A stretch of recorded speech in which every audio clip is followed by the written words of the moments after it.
Kami bersyukur buat pagi hari ini Tuhan. Tuhan yang kami sembah adalah Allah yang hidup, yang luar biasa. Tak akan pernah tergoyangkan akan kasih setia-Mu buat setiap kami. Mari katakan bersama-sama. Tuhanku maha besar, Tuhanku maha kuasa, Raja segala raja. Dia takkan tergoyahkan, Dia takkan tergoyahkan, Dia takkan terkalahkan. Dia hidup dan berkuasa. Mari serukan namanya, serukan namanya. Yesus Tuhan Raja, segala kuasa tunduk dalam namanya. Dia luar biasa, perkasa mulia. Yesus nama di atas segala nama. Mari serukan namanya, Allah yang berkuasa, Allah yang maha besar yang kita tinggikan bersama-sama.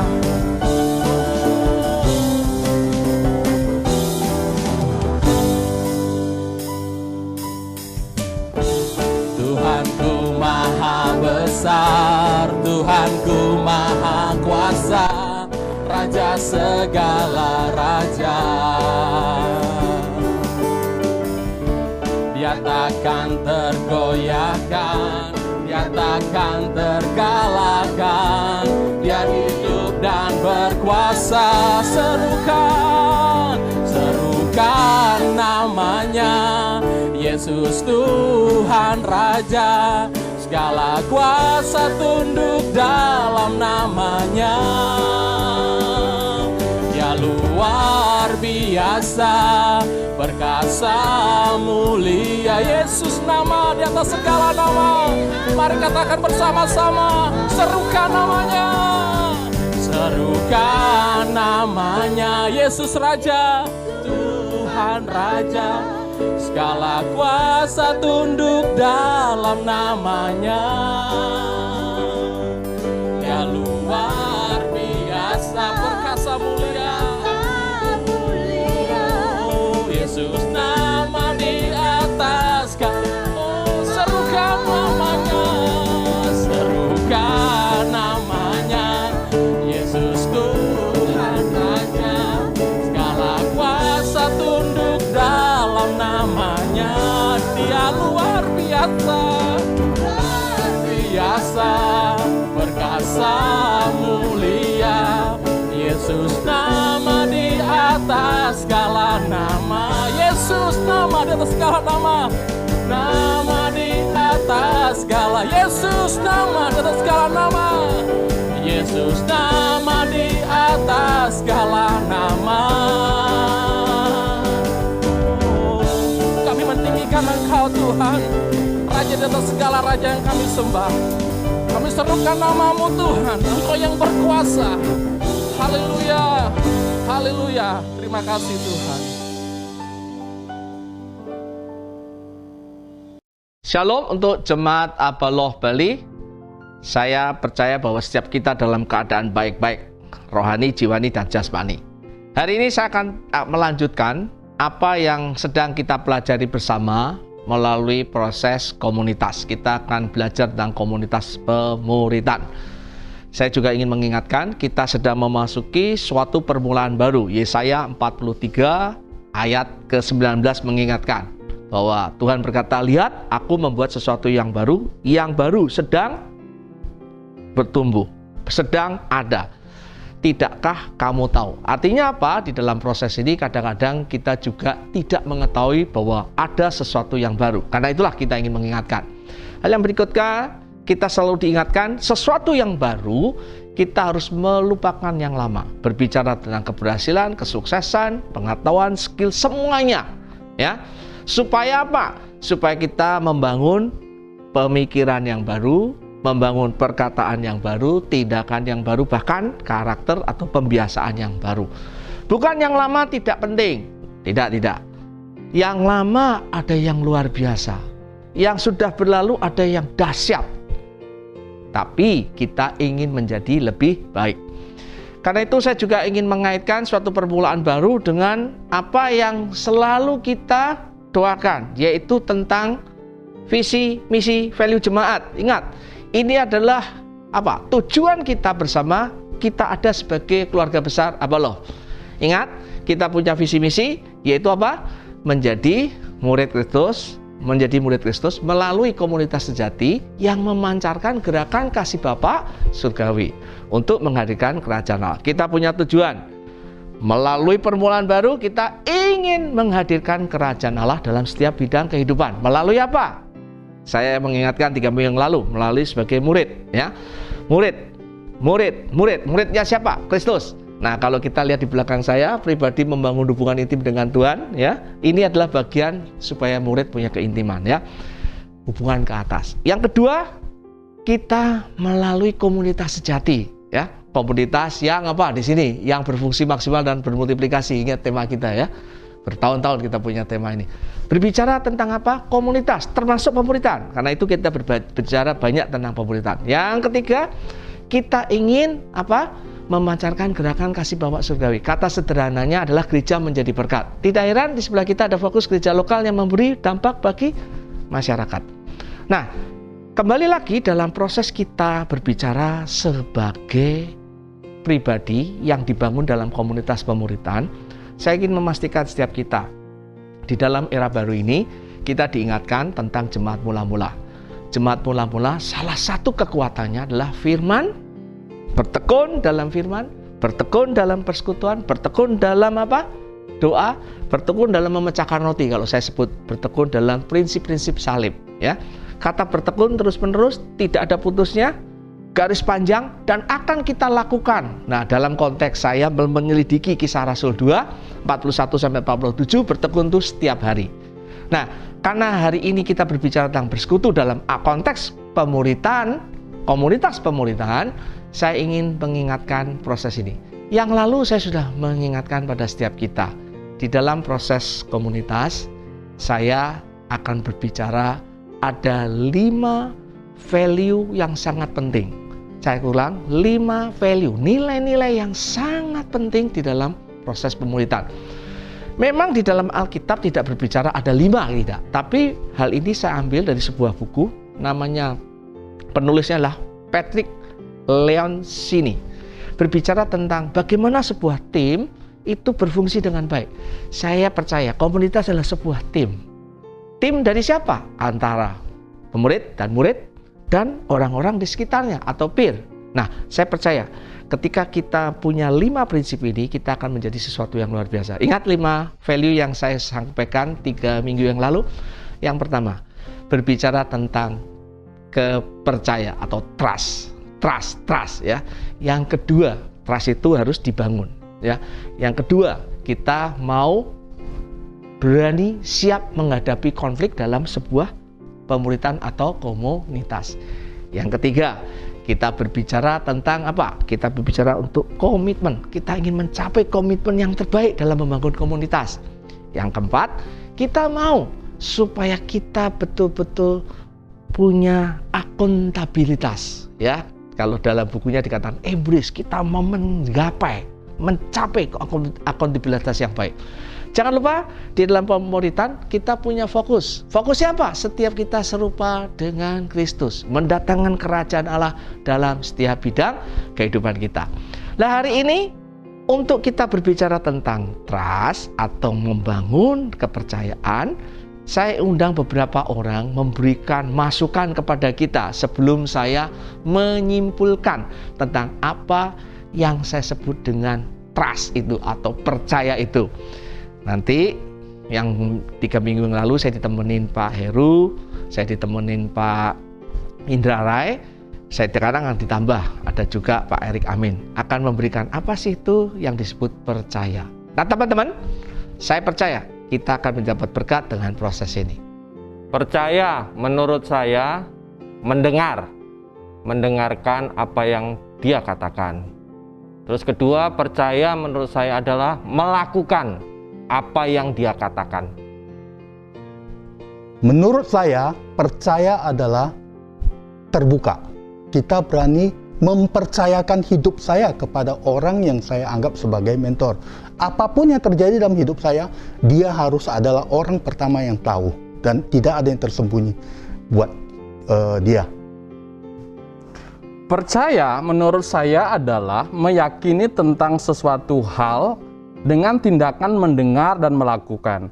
Saya meyakini bahwa teman atau peer dalam komunitas saya itu sama-sama melakukan proses mendengar dan melakukan itu. Saya mau dimentor oleh Pak Beta karena saya yakin Pak Beta dan teman-teman di komunitas pemuritan itu bisa menolong saya untuk saya bertumbuh di dalam pengenalan akan Tuhan dan menggenapi rencana Tuhan dalam kehidupan saya dan keluarga.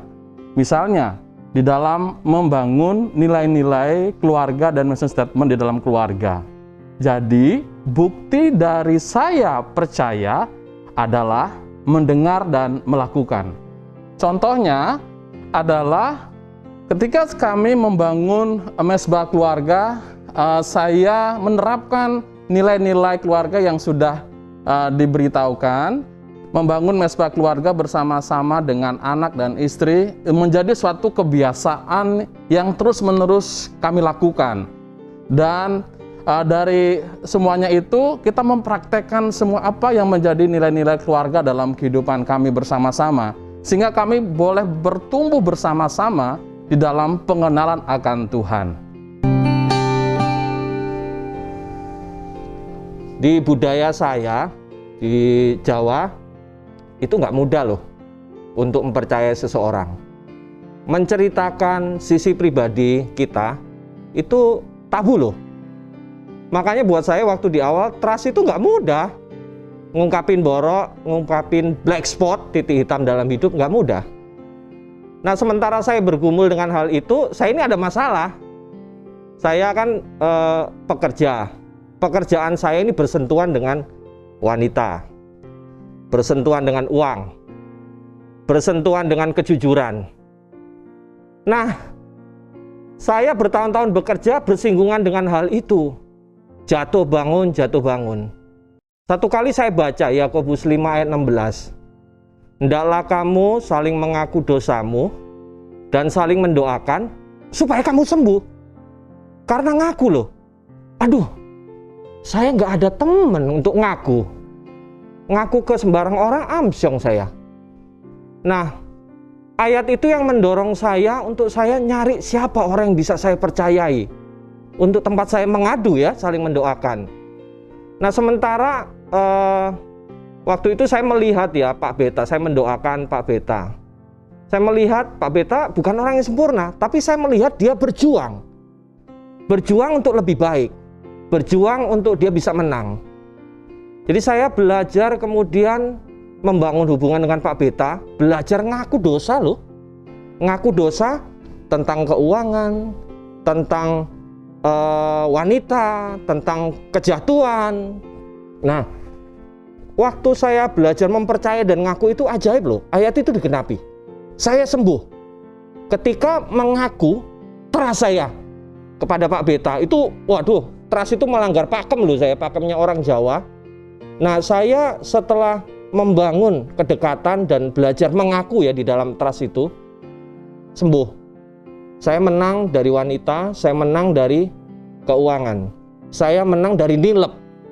Ketika belajar percaya, nih teman-teman, yakinlah ketika kita belajar terbuka, mempercaya orang, tanpa kamu sadari, kamu sembuh loh. Bahkan dalam pekerjaan, sampai hari ini saya melihat saya ada di tempat ini, itu karena anugerah Tuhan. Tuhan memberkati. Saya memutuskan mempercayai Kak Doni sebagai mentor saya.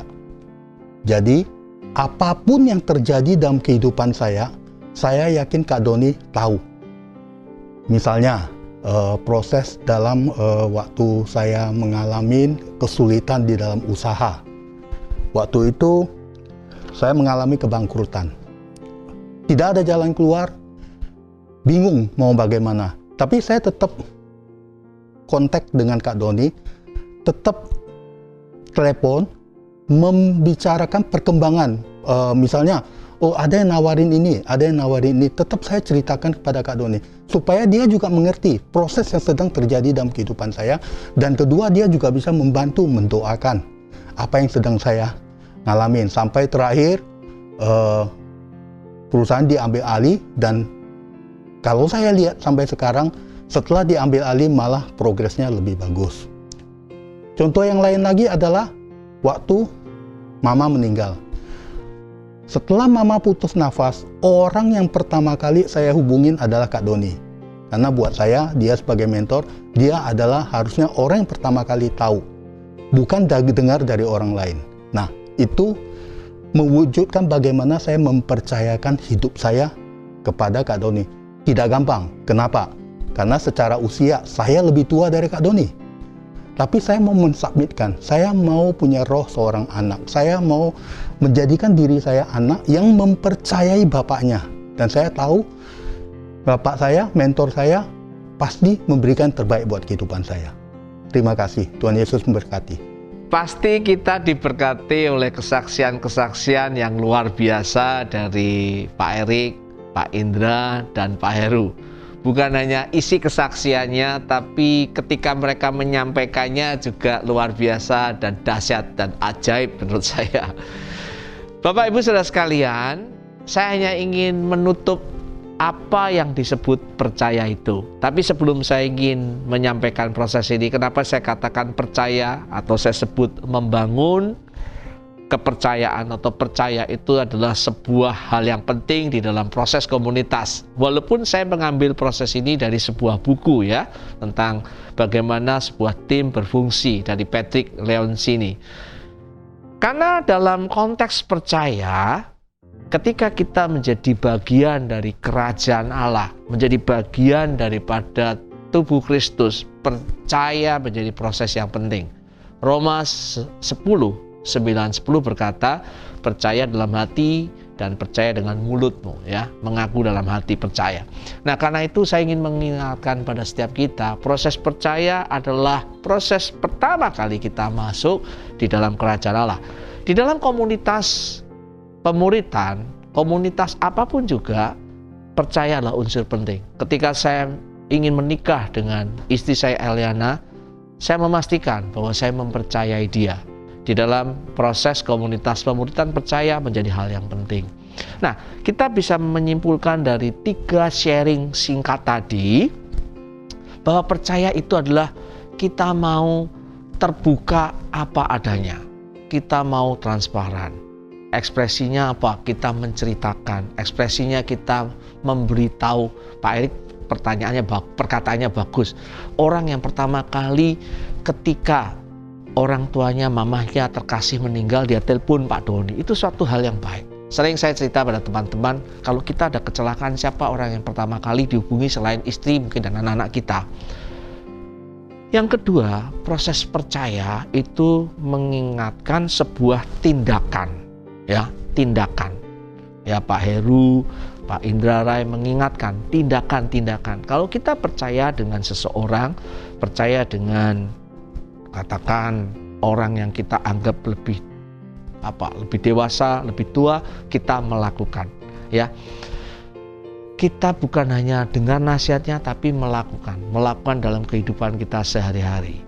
Jadi ini hal yang perlu kita tangkap baik-baik. Jemaat, kalau kau ingin masuk dalam komunitas pemuritan, yakinkan engkau mendengar nasihat dari mentormu, orang-orang komunitasmu, peer-nya, kelompok sepakat kita belajar untuk melakukan.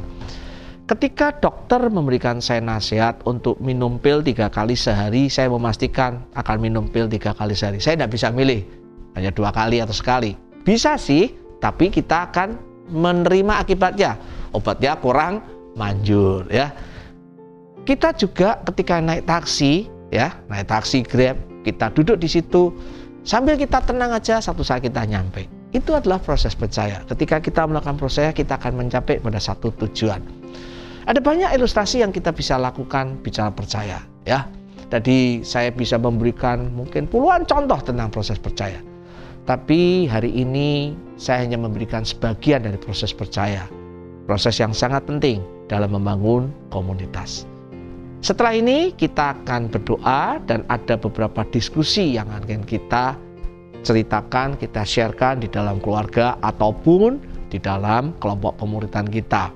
Dan saya juga akan memberikan beberapa informasi sebelum nanti kita menutup di dalam doa. Pastikan saudara mengikuti beberapa proses yang sedang kita siapkan, khususnya nanti saya berbicara tentang hari ini adalah kita akan memulai pertama kali Bapak Ibu melihat di dalam YouTube, Bapak Ibu melihat di dalam proses secara online.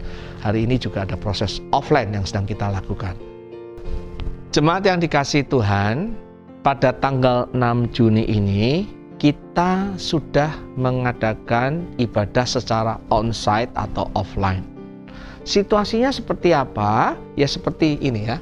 Jadi kita bisa melihat kita melakukan beberapa proses yang betul-betul kita persiapkan berkaitan dengan beberapa standar pemerintah, protokol kesehatan tentang ibadah secara onsite atau offline. Ada dua pendekatan yang saya ingin memastikan di dalam kita beribadah secara tatap muka langsung atau onsite atau offline, supaya kita bisa menangkap isi hati para pemimpin penatua berkaitan dengan ibadah secara onsite ini. Yang pertama, pendekatan kita adalah pendekatan iman. Kita betul-betul mengambil tindakan, berani bertindak untuk kita bertemu dengan jemaat secara langsung. Selain dalam proses kita menganggap pertemuan bersekutu itu penting, tidak salah bertemu secara virtual, tidak salah, tapi dengan kita bertemu bersama-sama kita bisa merasakan atmosfer lebih nyata emosi kita. Nah, keberanian kita percaya bahwa penjagaan Tuhan atas setiap kehidupan kita dahsyat dan ajaib. Kita beriman, kita bertindak, bisa berbicara, berkata-kata secara tetap muka, secara langsung. Jadi kalau Bapak Ibu datang tidak boleh dengan kekhawatiran, ketakutan ya. Lebih baik kalau kita takut dan khawatir jangan datang, tapi berani bahwa penjagaan Tuhan dahsyat dan ajaib. Kenapa? Dimanapun kita berada bisa terkena COVID-19 ini. Yang kedua, ini penting sekali, berani kita beriman. Tapi yang kedua kita juga butuh yang namanya bijak, berhikmat. Di dalam proses kita mengadakan ibadah secara langsung seperti ini, kita bisa melihat ada jarak, ya, ada hand sanitizer, ada masker, semua memakai masker. Pak Ferdinand memakai masker waktu syuting. Nah, apalagi nanti beribadah, pemain musik, yang memimpin puji-pujian akan memakai masker. Yang khotbah pun memakai masker. Jadi kita betul-betul menjaga protokol kesehatan secara detail. Nanti waktu mau masuk ruangan kita akan mencuci tangan, hand sanitizer, kita juga diukur suhu. Kenapa? Kita tidak mau menjadi orang yang bukan masalah tidak berani, tidak taat.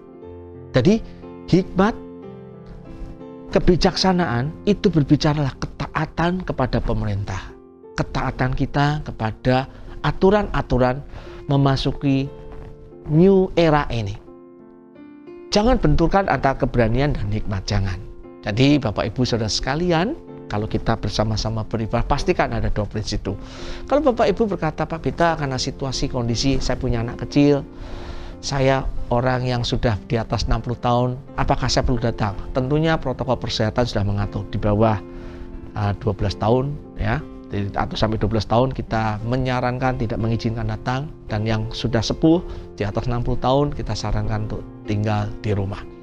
Saya berharap ini bisa memberikan proses yang sangat penting ke persiapan kita yang dimulai hari ini. Sejak hampir 3 minggu ini kita sudah memberikan informasi kepada pihak klien dinas juga dari kepala desa. Tetap doakan kami dalam proses ini. Saya akan menutup dalam doa untuk setiap kita pagi atau siang atau malam ini. Tuhan Yesus, kami bersyukur untuk hari ini kami boleh bersama-sama belajar tentang komunitas mentoring. Terima kasih untuk hari yang luar biasa ini. Kau berkati setiap anak-anak-Mu. Kami boleh menjadi orang yang berbahagia. Kami menjadi orang yang membangun kehidupan kami di atas batu karang yang hidup. Kami dengar dan melakukan firman-Mu. Terima kasih, diberkati anak-anak-Mu, kiranya berkat dari Allah Bapa, Putra, dan Roh Kudus menyertai setiap kita, menyertai setiap anak-anak-Mu. Di dalam nama Tuhan Yesus kami melepaskan berkat ini. Setiap kita yang percaya berkata, amin.